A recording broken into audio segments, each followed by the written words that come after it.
buckle up, because it's gonna be a long ride. It's gonna be a wild ride. Nobody cares, but we're gonna tell you anyways. This is Popcorn Chats.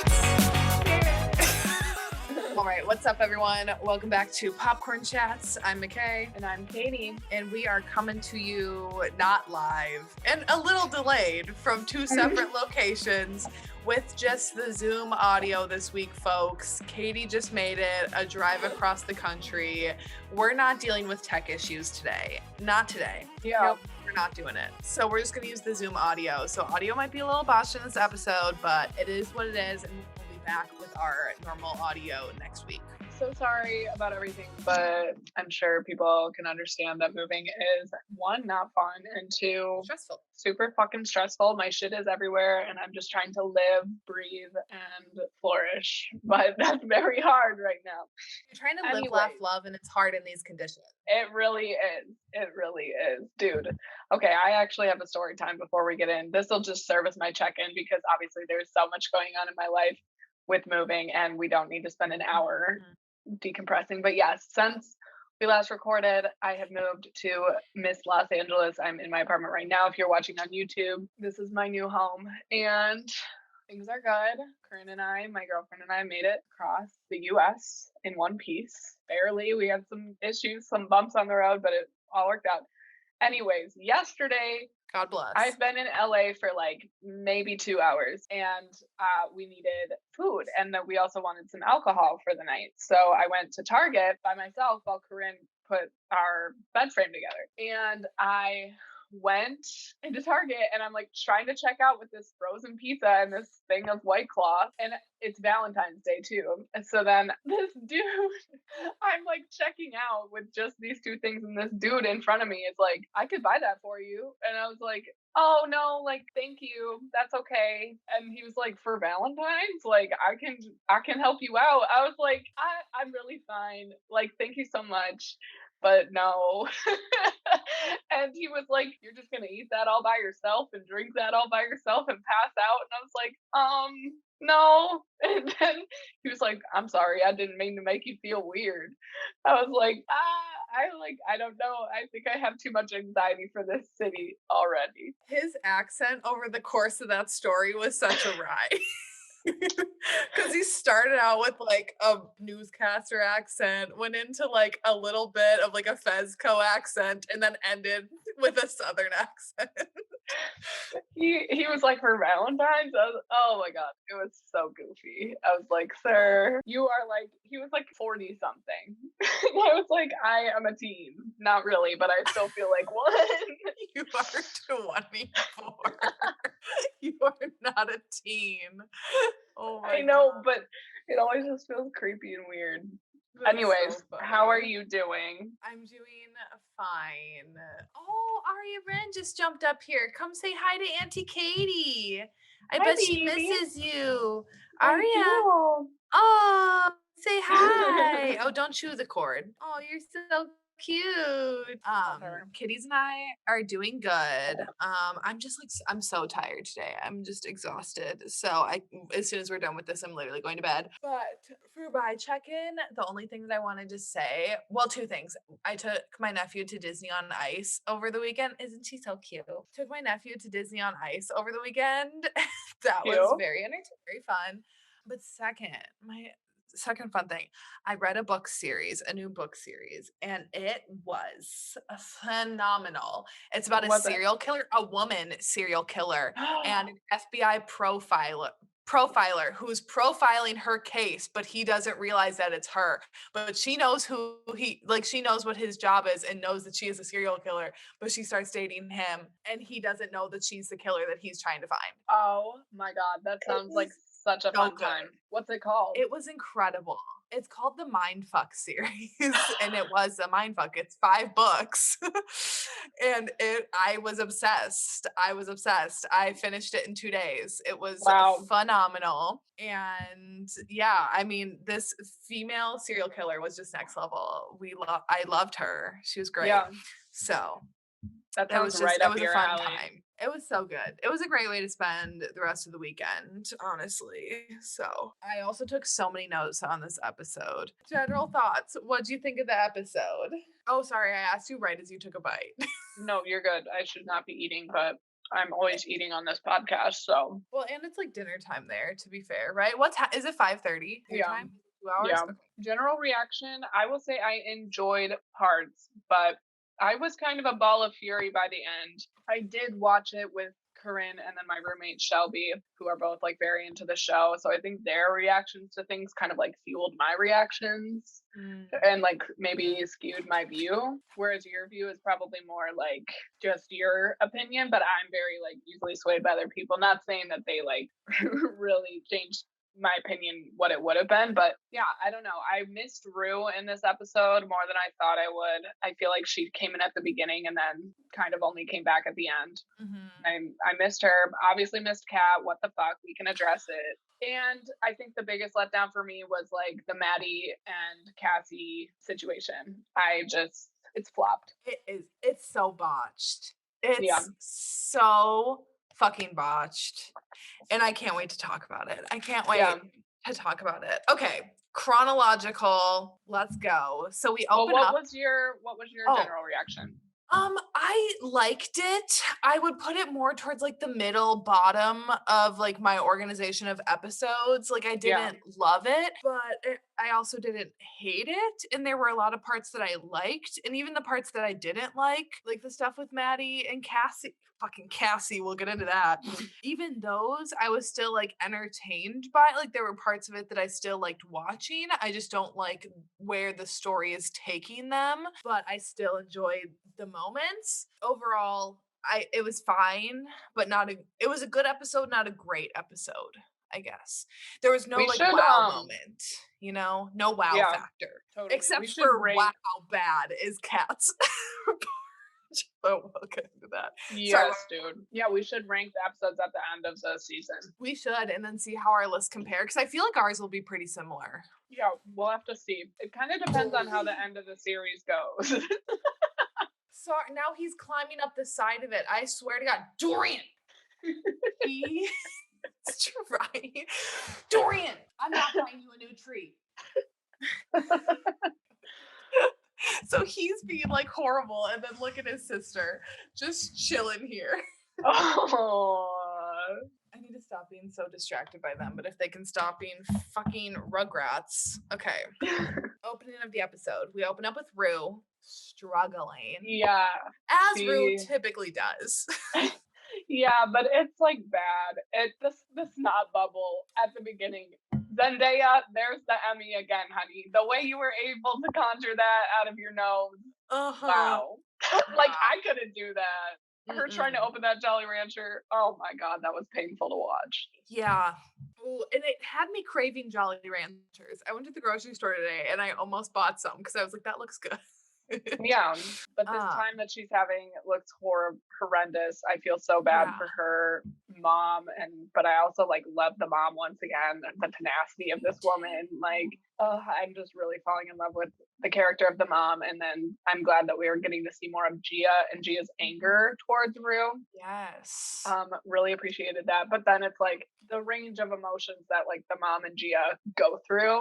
I loved seeing it, and I love how that kind of like bookended the beginning and end of this episode. I agree. I love the mom. I think she's just like a woman who has been through so much, like one with Rue from the beginning, like how even Rue growing up struggling, and then losing your husband, to then being a single mom, to trying to support 2 kids, let alone then one of your kids is a drug addict. Like she has been through it. So for her to still always believe in Rue and just like still care and love for her unconditionally is like exactly what a parent should be.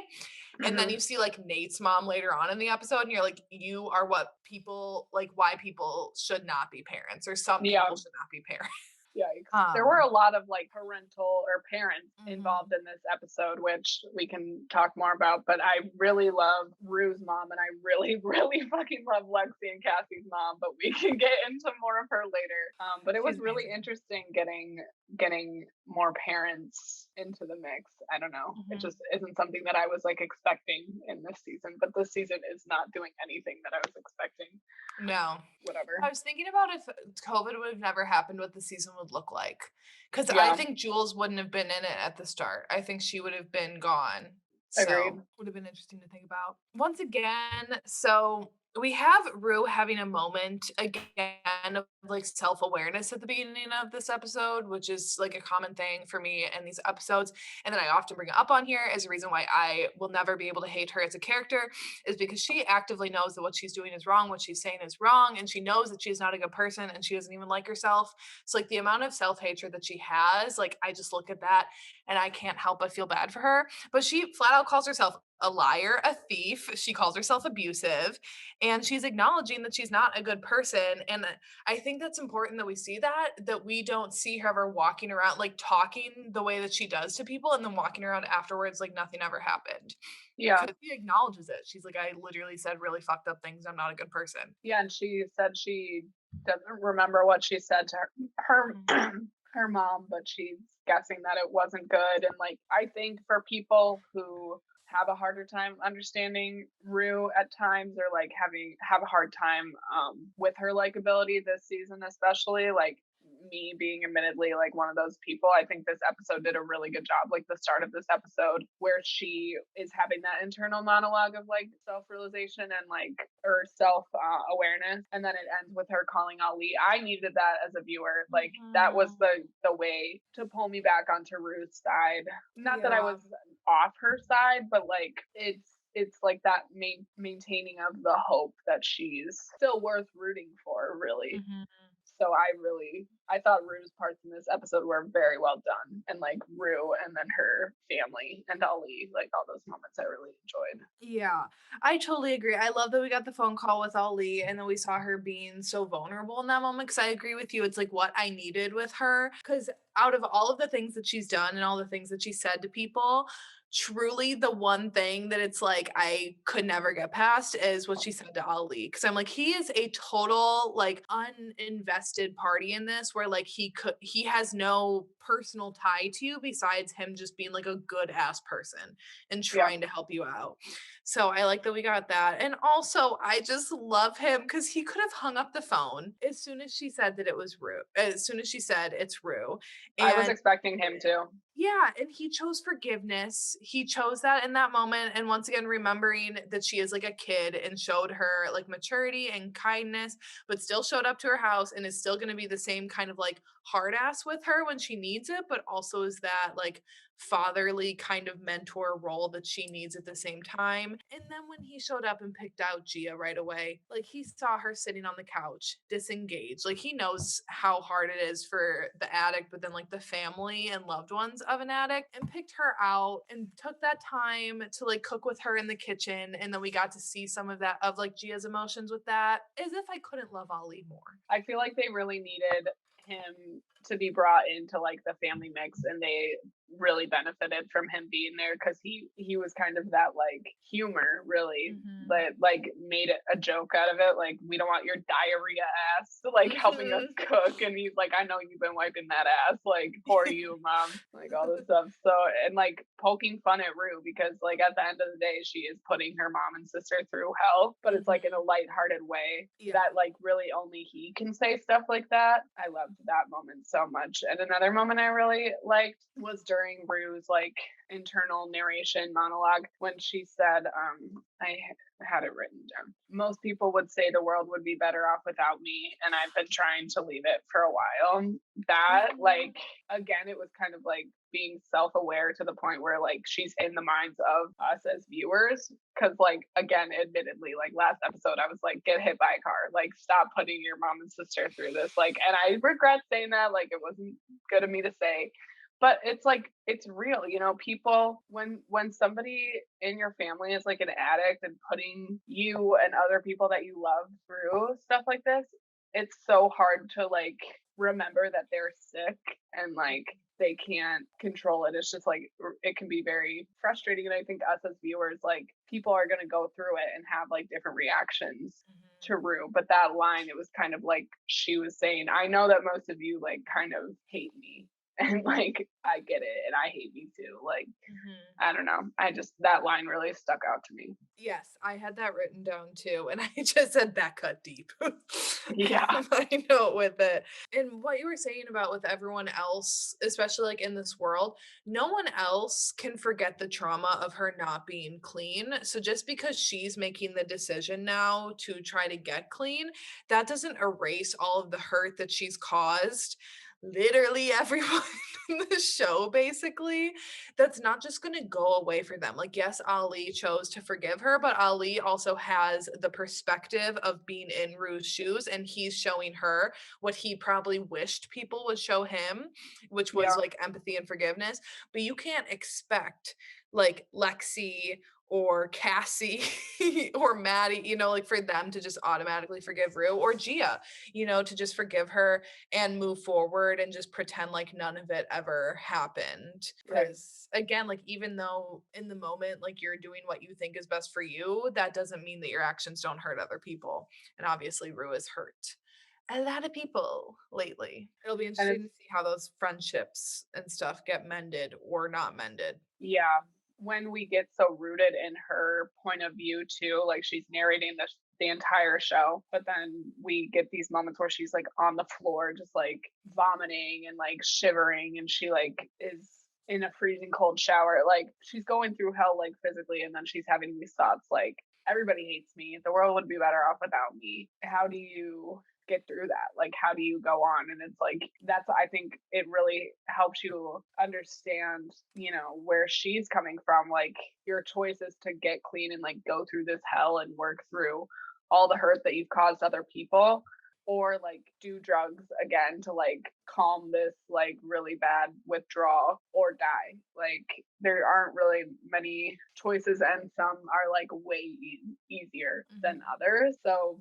it's heavy. It's really, when we like have those really intimate moments where we're like sitting with that reality, it's like, whoa, that's a lot. And I'm glad that it, like I said, I missed Rue in this episode, but I think having it like the short bit at the beginning and the short bit at the end Mhm.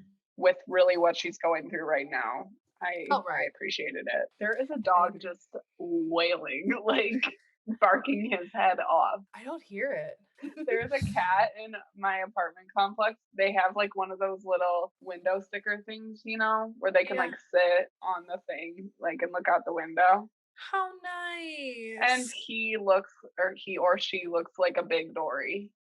Really? Yeah, not as floofy though, and like obviously Mm. no ear hair, but And I tell you, I'm like mad at him, honestly. My dad said that he was like, "Why haven't you cut Dorian's hair?" And I was like, "What do you mean?" And he's like, "His ear hair." And I was like, "I love his ear hair. What do you mean?" And he's like, "It makes him look like a girl." And I was like, "Excuse me." what? I was so insulted, and then I brought it up again later because I was like, "Are you for real? Like, were you joking when you said that, like, you don't like his ear hair?" And he was like, "No, cats aren't supposed to have hair like that." And I was, like, so offended because they are my actual children. You insulted me like you just insulted my actual born child out of myself, and, like, you would never tell Elliot that his hair is botched. Yeah, that's rude, Bob. Dorian's ear hair is like his best quality, Right? I'm like, "It's or so like his best physical iconic." feature. Everyone loves it. Like, Yeah, I get YouTube comments on his ear hair, like, people love it. yeah. "Dory, you're beautiful just the way you are." You are, buddy. Don't let anyone tell you to cut it. And I'm like, "No offense, Bob, but you have a bald patch, so." Can I leave all of this in? This complete Yes. roast of Bob Andrew. "Sorry, Dad, but you hurt my feelings. I don't want to have actual children. Dorian is my son." And that was insulting. Yeah, rude. Anyways, okay. We cut to Nate Jacobs in his house, which I don't really have too many notes on this on Nate in this particular moment, but my Hmm. one note was because we saw it. Someone wipe up that nasty fucking pee off the floor. Y'all are so rich. You can literally hire a cleaning service to come over just to simply clean up that pee if y'all are gonna be so petty that no one will do it. Yeah, that was rotted. Disgusting. Can you imagine how bad it smells? Yeah, ew. I don't know. Their whole family is wackadoo cuckoo for Cocoa Puffs. You need therapy. Like the mom's smoking a cig in the house, drinking wine at in the morning, which you do you, girl. Mm. I mean, she's going through it. Obviously, her husband is a chode ass, It's not but my problem you married a gay man. and like not even just that he's a gay man, but he is a horrible man. Like he's a horrible person, and it's Yeah. at times like he has done really horrible things. So Yes, I need where was my note here? This is gonna kinda jump ahead a little bit, but I need to correct my wrong. I was wrong. I said earlier that Jules knew because I thought she did. I thought that she knew that she was being taped, and Katie said that she didn't, and I was, like, 100% sure that she did, but she, in fact, did not. mhm, So, I don't feel bad for I have never really, like, defended Cal. I've more said that I feel bad for him, and that does still yeah, stand, but he is a bad person. yeah, So yeah, Next, I don't know why. Oh, was it maybe this is the part where Maddie was like laying on the bed with the tape that I just wrote, I'm 100% team Maddie here. No ifs, ands, or buts. yeah, We'll get into the more like Cassie Maddie drama a little bit later because we have like Kat's scene first, yeah. but you deserve so much more. You deserve so much better than what you are getting Yeah. right now. Yeah, I'm 100% team Maddie and I love her kind of like I was really looking forward to seeing everything with her character, just her character like play out in this episode with that beginning sequence with Maddie where she's on the phone with Kat and like babysitting and kind of like plotting her revenge. It really Mhm. made it seem like this bitch was about to get her vengeance and whatever. So yeah, we can move on to Kat and then circle back Cat. to Maddie later on. What Yes. the fuck? Like, I don't even know where to start because it's so horrible. Justice for Cat, y'all. Fucking justice for Cat, what we've been saying since the premiere. But Yeah, this was botched beyond belief. This was yeah, worse than the like Viking scene that we had in episode 2. yeah. The storyline is so fucking stupid. Like, well, Shelby was telling me that Sam Levinson tried to like have Kat's character have an eating disorder this season, and Barbie didn't vibe with that and Mm. refused to do it, and then that's why he like is being petty and cut her out. Obviously, I don't know, but I have feelings and thoughts about Sam Levinson at this point. I mean, I don't know. I don't want to like speculate too much or really like poo poo on Sam Levinson, but like I don't know. This whole thing with Barbie Ferreira and Kat's character, it's really upsetting to me If as a viewer. that's true, that you're gonna give the one plus size character who spent the entire first season coming to terms with her body and owning it, and then giving her an eating disorder in this season, Yeah, two middle fingers, Sam Levinson, two middle fingers. Even I don't hate where the Ethan potential could have gone because I yeah, do like that it's again like Kat getting what she thought that she wanted. She thought that she wanted a boyfriend, someone to love, like that kind of like relationship. And I like that, she that didn't make her happy. And I think this could have been explored in a really interesting way. Instead, I feel like he's just completely sent Kat off the rails and like yeah. totally changed her whole character. Yeah, and like it just doesn't add up what she like how she's literally gaslighting Ethan and being like, "No, you're trying to break up with me." Like the season 1 Cat, that's not Cat at all. And No, like it's like you're ruining no. every good character and you're like sabotaging all potential for them really. Yeah, because I don't know at this point how you go from here with unless if Kat's not in the 3rd season, which at this point I wouldn't be fucking surprised, but I will be angry. But I had that same note about with the 1st season because I was like, why is she being a bitch for literally no reason at the beginning of this whole Yeah. interaction with Ethan too? Because then I called back to the first time that Kat and Ethan interacted, and she was like, "Are you gonna like shoot the school up or something?" Like she wasn't friendly, but she was like rude in a way that she was, like, more of a like, a bitch in a way that's kind of, like, funny and, like, sarcastic and kind of, like, a dry sense of humor, where this is just, like, super rude and standoffish and just a complete 180 from the cat at the beginning. Like, there's no sense of, like, dry humor in this. This was just, like, straight up rudeness. Yeah, and it's like cowardly. Like, why is she afraid to break up with him? Like in the first season, like you're saying, she was blunt with Ethan from the beginning and very honest with him. And like when she, saw him with that other girl, she like dropped the slushies and like, fuck you, bye. And like with Mhm. that dude that she fucked at the carnival, like she doesn't care about other people's feelings. And so it just like No. where was the transition within this where she was like, oh, I don't want to like break up with him. Like it doesn't add up, it doesn't make sense. And Mm-mm. I'm like I want to like someone in this show. Like I get that you're trying to show that everybody's flawed, but like you're like ruining every amazing female character that you established in the Mhm. first season. Like genuinely. That's like all I can say about that. It sucks.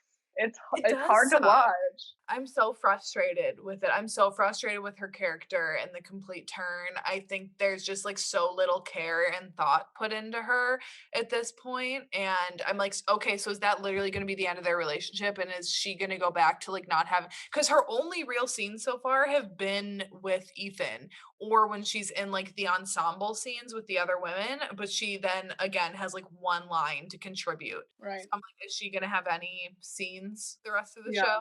Oh, Yeah, and now makes me she's so just like mad. on the hate Cassie train and like being that supportive friend with Maddie, which I get, but that should be like again like her subplot. Like the best part Mhm. about Kat in the first season was like she wasn't just that side character. She had her own No. whole entire fucking life going on outside of this group of popular girls, and like Mhm. ugh, I miss that.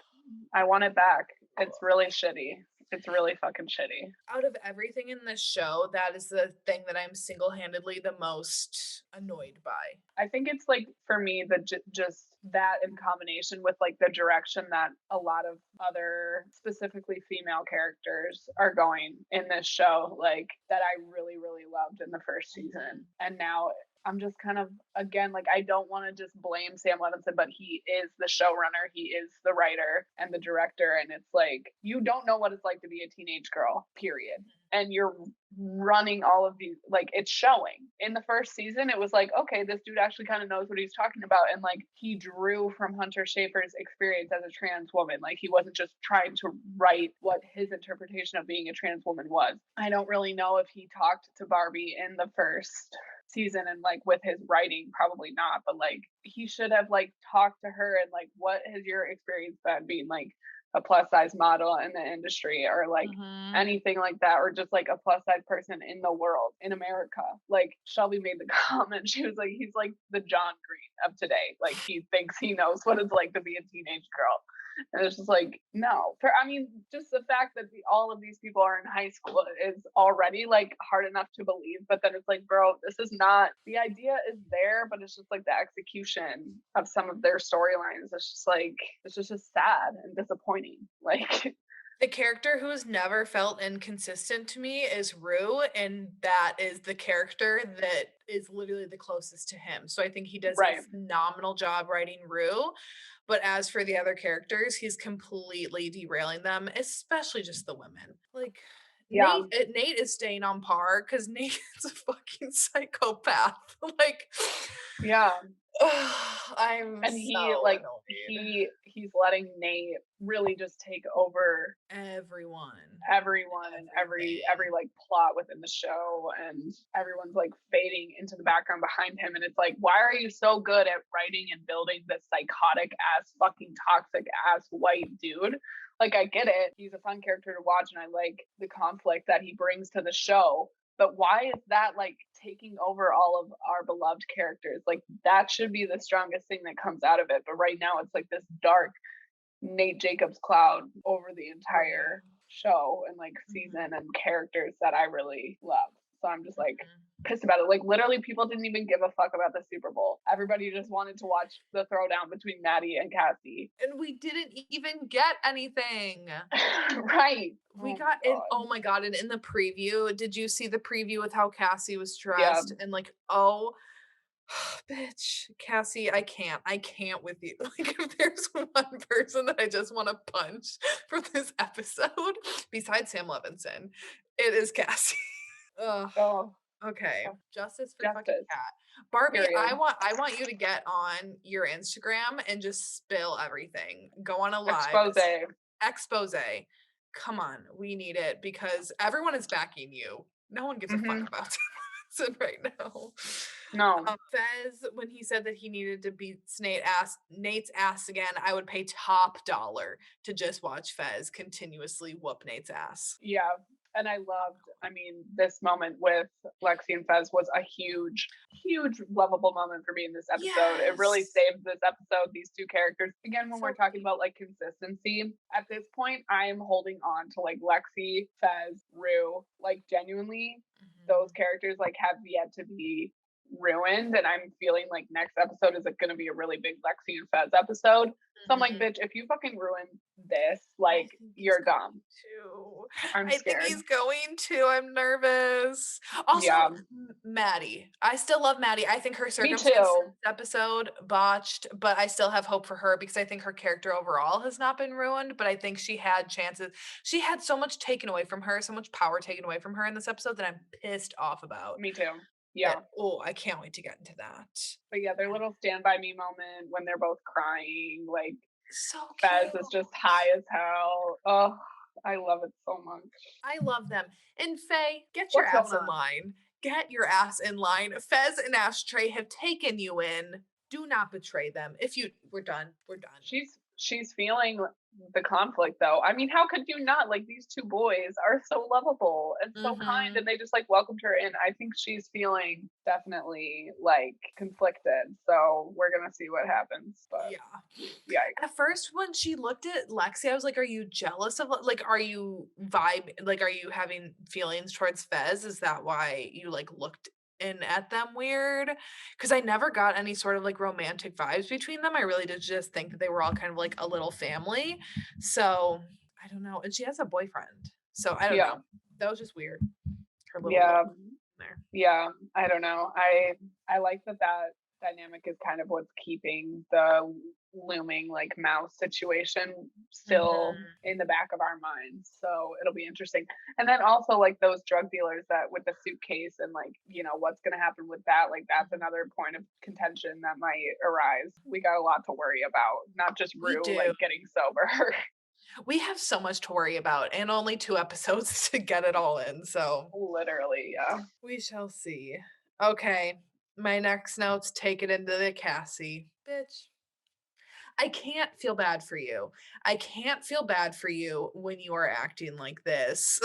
You are sobbing, making yourself into the victim in this whole situation when truly you are anything but. And Mhm. I will agree with her on this when she was yelling at her mom and she was like, they weren't dating. There was no crossing timelines. Not denying that. Not saying that you cheated with Nate. But bitch, that's still your best friend's ex-boyfriend. And you knew that they were not completely done. Even in the dance episode in the finale of the first season, everyone's like, they're gonna always break up and get back together. Like Nate and Maddie are constantly on this cycle. So just because they were off at the moment doesn't mean that that's okay for you to sleep with him. And then No. cry only about him and then only call him and only reach out to him and not give a fuck about your best friend. Yeah, this is mental. I mean, I think again, like with this situation, like, how can I put this into words? I don't know. I obviously don't like Cassie and everything that's going on, but like, I've been there. Not to this extreme where like my parents are literally throwing out the cutlery, but like, I have like based my self worth on a man before and like put it all on the line and like, you know, done a bros over house situation. Like when we as women are like conditioned to be like, if men don't like love you and see you as someone who's like worthy of not just fucking, but like settling down with, just like how that mom that Maddie works for was talking about.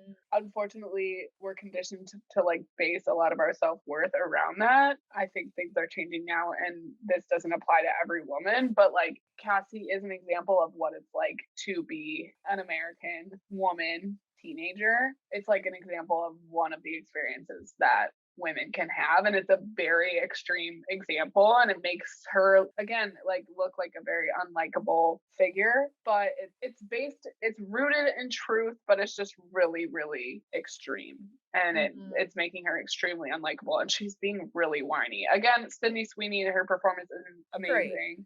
I'm really enjoying watching her, but it's just like, oh my god. And the mom's reaction, like, The mom is a fucking vibe. we needed that because we needed that like validation in our feelings as viewers. Like, this bitch is so botched and annoying. Yeah. We needed the mom.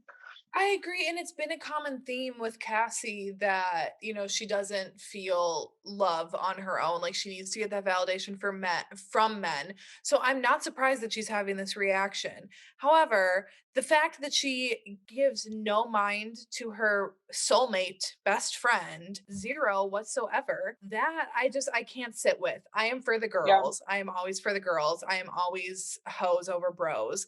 So for Same. her to be the complete opposite in this moment is frustrating to watch. And then when she tries to deflect, when she's like, let's talk about Rue, I'm like, let's not.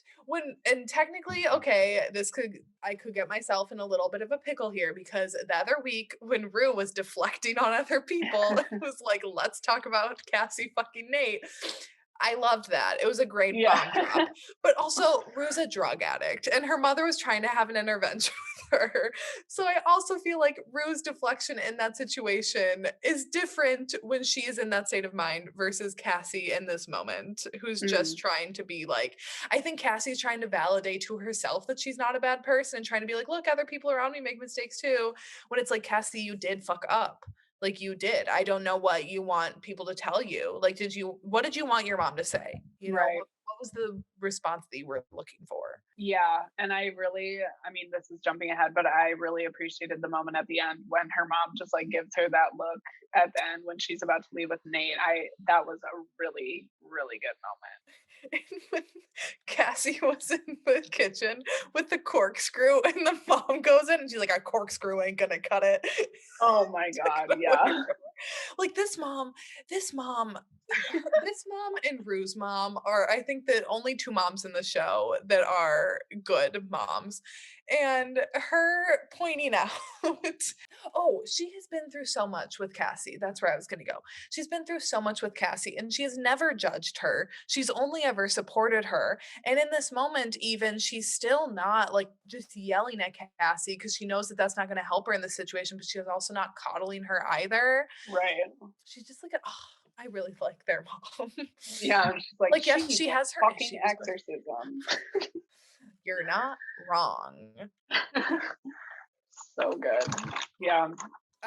Any more to say on Cassie's mom before we go into another mother that we got some more of? Yeah, let's move into it. Nate's mother. I mean, it's not shocking that she's also toxic as hell because that whole household, I feel like toxicity was just bred into its foundation. But she's literally condoning the violence of her son towards a woman and calling a literal child a cunt. Like she calls Maddie a cunt, which I'm like, are you for real? You're literally an adult. You're a full-blown adult. You don't say that about a fucking child. And also saying that she thought that I'm like, you really showing some colors here. Because she says that she thought that Maddie would try to trap him with kids and like worry about him trying to trap him with a baby. But Cassie moves in and she doesn't bat an eyelash. That looks suspicious. Mom, what kind of stereotyping are you doing here? Yeah, and also like how she's like, what about the blonde one? And he's like, oh yeah, like they're best friends, whatever. And she's like laughing. It's like, if this were my son, I'd be like, find a place to stay tonight. You are not staying under my roof. Fuck out. Go find your raggedy ass. Like, yeah, who the fuck raised you? And then like she already knows too when she's like, "Why are you so angry and why do you hate your dad so much?" It's like, "Bitch, what the fuck do you think?" It's so bad. But once again, it's like then there's literally no wonder how Nate turned out like this when Yeah. with this mom and Cal as a dad because they're both terrible. Yeah, and she's just, like, pouring him a glass of whiskey. Who knows what time it is in the afternoon. It's like, "Oh, yeah," the talking about his sex life. I mean, in one of those other episodes, he's literally, like, audibly fucking Yes, in, and they like, don't care. yeah, it's just I don't know, they're in high school, bro, and, like, Mhm. not saying that this doesn't happen, but I don't know. It's just like if this show were just set in college, it would make all the difference in my opinion. Because like then it would just like be more believable if your parents are like pouring you a drink. I guess I don't know. I'm just drawing from my Mhm. own experience. Like I don't know what other people's lives were like, and I'm not like a toxic masculine quarterback of a football team. Maybe they like have whiskey with their mom when their gay dad dumps their mom. I don't know. But like part of me sometimes when I'm just watching this show, I'm like, just set this in college and it'll like feel better. I don't know. I don't hate that. I do think there are certain parts that would make it better in college, but I also do see why they said it in high school to start out with. Yeah, I mean, once again, I'm never watching TV for like realism. You Right. Yeah. I don't know. It doesn't like super bother me, but yeah, the like casualty that all these adults drink with the kids. I'm just like, okay. Yeah. It's like, let's go get drunk in our pool. That was fucking weird. Like, I did like that conversation because we had more Maddie time, but that was weird. Yeah. Oh, God. My next note, I don't know what this would have been in referral to, but ironic, I didn't see it earlier when we were talking, but I just said I feel like Sam Levinson is pushing the likability of literally all the characters, especially the women, Rue, Jules, Cassie, Kat, for example. Yeah. I don't need to like circle back to that, but I kind of loved this part because obviously Rue's our narrator. She's like Jules and Elliot. I don't want to talk about Jules and Elliot. Fuck them. Yeah. You're right. And we just You're like, right. okay, we're not going to get any content with them, which I don't mind. I I don't don't care. care. I'm not like, oh, what's No. going on with them? No, I don't care. No, It's fine. I don't care about them. Honestly, I'm fine with that, Rue. Thank you honestly for skipping past them because I didn't need it. Yeah. Hello, Corinne. Mikhail said hello. Nate holding that gun in the corner of that room was fucking Horror terrifying. movie. Horror It movie. was so scary. I was literally sitting here and I'm like, I wish Katie was here. Like, I Yeah. got genuinely creeped out by that shot there. It was Yeah. so horrifying. And it was so long, like, it lasted a It really was. settlingly long amount of time. Jacob Elordi, wow, he, like, really does a good job of getting into that psycho place. Oh my god. I have to remind myself that I'm like, he seems like a nice person. He seems like a nice person because he's so fucked in this show. Yeah. And my next note is just Nate needs to die ASAP, but that's only because this scene is so traumatic and I hate that Maddie had to go through it and I hate that her like sense of power and revenge was kind of taken away when he took that disc, but also I do Mhm. that he really like snuffed out a lot of her fight, which like Yeah. is even sad because I love Maddie's fire more than anything about like her character. And I don't feel like she's ever gonna go tit for tat with Nate again after this. I feel like it changed literally everything about her viewpoint on him. Yeah. I mean, he does have, like, a gun pointed at her and her being like, "I love you," and all this stuff. It was hard to watch and it sucked to see, and, like, when you're having this slow burn of this Cassie and Maddie situation building up, and then you make it all about Nate, it just sucks. Like, it wasn't, satisfying whatsoever, and then Mm-mm. yeah, to have this powerful character of Maddie like curled up in her bed crying, understandably given the situation, but like, Yeah. why did this situation have to happen? I get Mhm. that Nate is like super mentally ill, but bro, like that. And then for him to be like, I was just kidding, there weren't any bullets in the Oh gun. I'm like, my god. get out. Like, get out of my fucking house, you insane person. I And don't like, even yeah, think help so can help you at this point, sir. I think you're just beyond the point of any sort of help. So Maddie and Cassie never interact this entire episode, and then it ends with Maddie like curled up in a ball crying on her bed, and Cassie like Getting what she wanted. hitting Nate and then kissing him, and it's just all dumb. It makes Potential was there, and then now it's just all snuffed out. Yeah, it makes me so mad that Maddie and Cassie never once interacted in this scene. And then after seeing the preview for next week, I'm just like, we'll see obviously how it goes. But my one reaction to the way that Cassie is dressed is that she's not sorry about this Uh-uh. whatsoever. She is not sorry about the hurt that she caused Maddie. And she's not going to be sorry about how their relationship is because she came out on top with this. And I hate that. I hate that she came out with what she wanted in the end, and that Maddie is left traumatized after having a gun pointed at her by her ex boyfriend, and then having him lay on top of her with his head right next to her, thinking that his head could get blown off at any second, right next to her head. Like, I can't even imagine how that scene was terrifying. And Alexa Yeah. Demi, you were insane in that. Your performance was so good. I just have so much anger towards Sam Levinson about the injustice to Maddie's character right now. Like, And Maddie and even Cassie, justice, or not Cassie, fuck. Maddie and Kat, justice is needed. but justice for Cassie's character as well, because like there was potential. Even like last episode or 2 episodes ago, when she was like, "You think she's crazy, or you think she's crazy? I'm crazier," and how she just like walked out, and he was like, "I love you." Like this could have been a turning point for her character, and Mhm. she could have risen above and like gone back to mending her relationship with Maddie. But now it's like, oh, now that the guy chose her, she doesn't have to feel sorry for what she did, because Yeah, the thing that means the most to her is male validation. And now that she has that, she doesn't care about anything else. I literally hate it so much. Yeah, it sucks. I saw Algie Smith tweeted this picture of him and Cassie on Twitter, and he just said we were better for each other. And 100%, I miss McKay. I hate that Hmm. he's not even in this season anymore. Like he was only in the premiere for that little bit. And I do get it. Like he's off at college. He's obviously like in a different setting than the rest of these characters. And if he's not dating Cassie right now, then he has no reason to really be around. And like I don't think he gives a fuck about Nate, honestly. I think he's kind of like ready to be done with him. Yeah, But I liked McKay, and I'm sad that he's not here anymore. I Especially when there's so much fucking focus on Nate fucking Jacobs. The scene with Nate and Jules, I don't care. I don't care about Jules, honestly, at this point.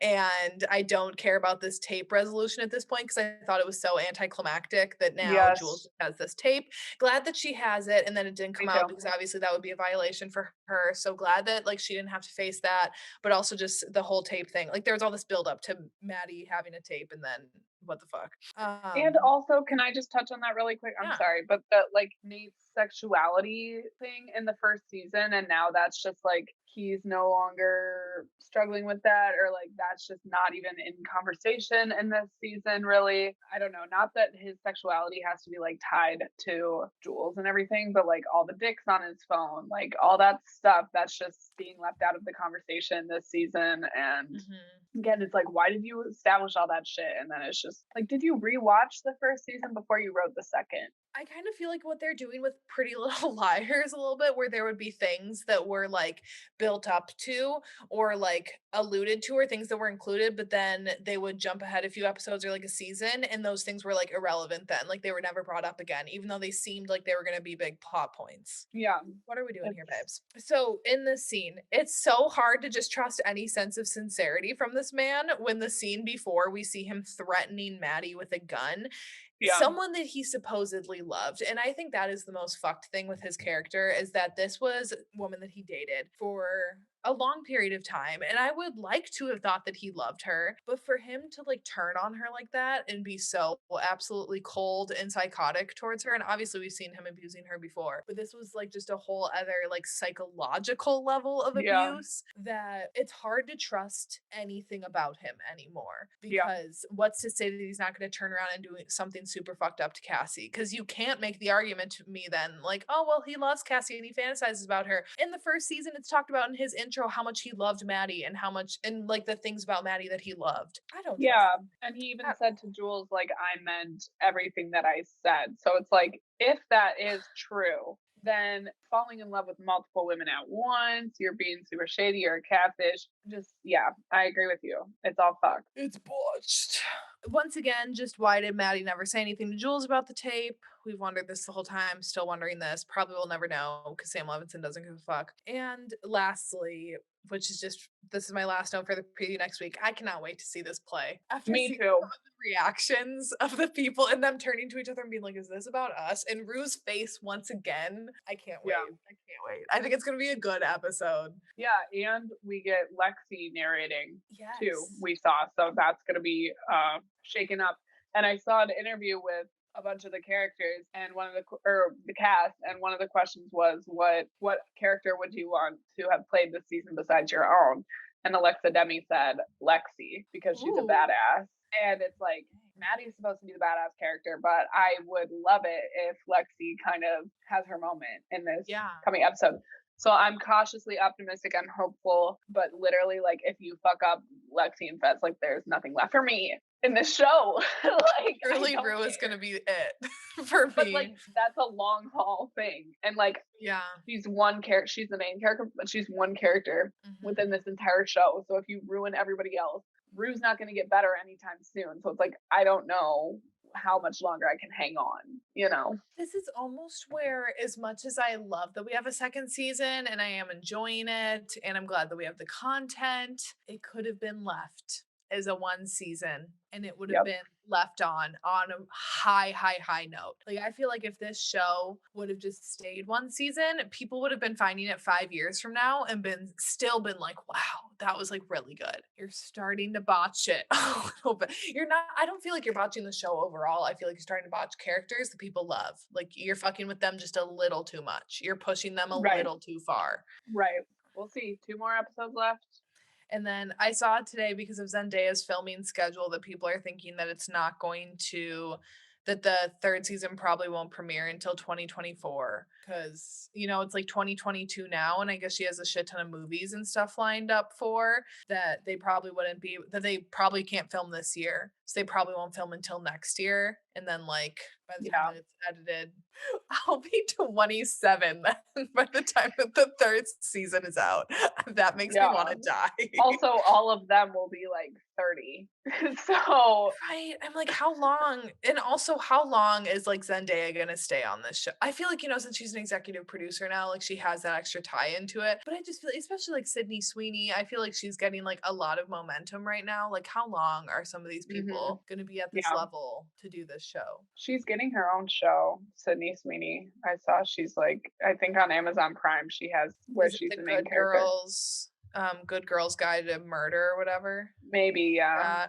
Yeah, because she's a really big reader, and that's a book. And I remember seeing an interview with her a couple of years ago or something, saying that she was like attached to that, or that like it was either her company or part of someone's company that bought the rights to that. So I'm excited to see it. I do like her. I love all these like people as people. It's just their characters are botching themselves a little bit.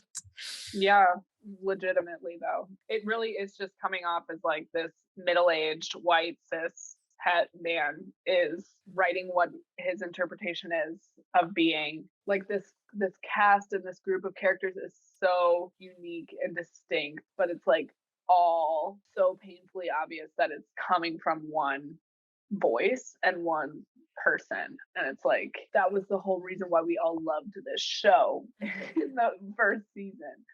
So it's disappointing, it's upsetting, but again, I'm cautiously optimistic. I'm obviously going to keep tuning in, and I'm not like, this show sucks, but we're here to like review it, and that was my review. That's my opinion. And we'll be back again next week, probably hopefully with better audio quality and quicker upload time. This one is going to be out later than I would like, but again, I am trying to settle in my new home. It is what it is. Moving is a lot. Yeah, so in the meantime, everybody stay safe, stay well. Please follow us on TikTok at Popcorn Chats Pod. Leave us a 5-star rating and review if you're listening on Apple Podcasts. Follow us on Spotify by hitting the green follow button if that's where you're listening. Subscribe to our YouTube channel. We're so close to being monetized there. And everything else is in the description if you want to follow us around with what we're doing with our lives. The end. That's it. Lilas. Lylas.